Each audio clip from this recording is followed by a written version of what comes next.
chairman of VoteVets.org, himself an Iraq war veteran. When you see this, John, are you surprised to see financial services companies, life insurance companies, targeting poor, bereaved, vulnerable, weak individuals at a time of their greatest suffering?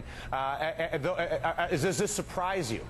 Well, I'm baffled at how gross this one is. Look, this has happened for a long time. There was a company around the military. Slow down, though. What do you mean this has happened for a long time? Well, there's a company out there called First Command. It used to be called USPA and IRA, and they've been investigated by the SEC like 15 times. You know, they sell whole life insurance to 22-year-old kids at ridiculous rates. They take 50% of your investment the first year as a fee to their brokers. There's all kinds of scams because you have as a 22-year-old kid on fixed income, and so they become attractive to life insurance, whole life insurance scams for someone who has no dependents. I think what really baffles me here is what you heard Secretary Gates say.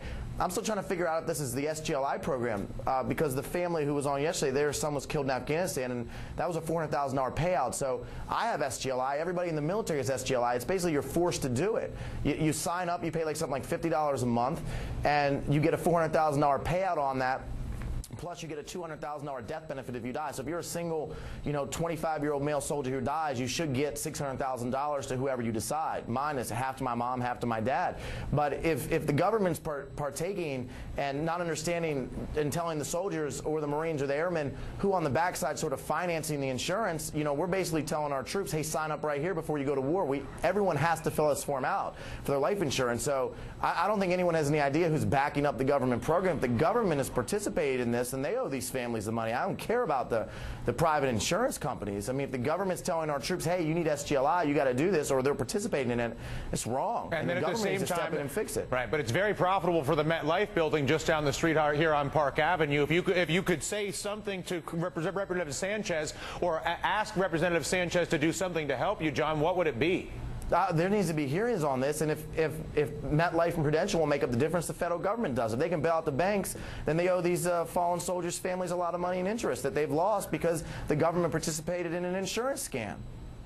Clearly, this is an issue that's just come to light, and I have no doubt that there probably will be hearings on this, most appropriately in the Veterans Committee. But as a member of the Ways and Means Committee, there is also work that we can do to try to bring resolution to this issue and try to make those who are responsible pay for it. And I think that going back to these insurance companies and making them responsible for what their pledge was when they essentially signed a contract with these families, I think is something that we will strive to do.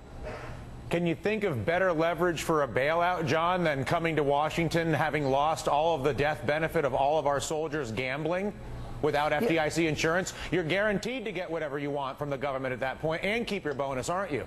Well, the government has to stop this. I mean, I'll go back to what Gates said, and this is what I thought. I assume when you have a soldier who's killed in Iraq or Afghanistan, the family gets a check for $400,000 and another check for $200,000. I don't think anybody in DOD or VA is aware that this money is being gambled. However, they're gambling it, and they made 5% interest on it and only gave 1% back to the family. That entire percent, if they're going to gamble it, should go to the service member. But I think more importantly, the plan that the government's basically pushing our troops into, it shouldn't be allowed to be gambled. It should go right to the family at the time of death. And I think that's a larger issue when we have a situation where our banks are so unstable. And our banks are going to continue to be unstable. If I could just say this, John, nobody is more surprised than I am that this practice is going on, and I think that wasn't generally known. I think had it been known, there would have been proactive steps taken to try and stop it. So the fact that it's coming to light, I think, is going to spur action, and nobody is more committed to doing that than I am. I'm going to try to use my position, again, on the Ways and Means Committee that deals with tax policy to find a way to end this practice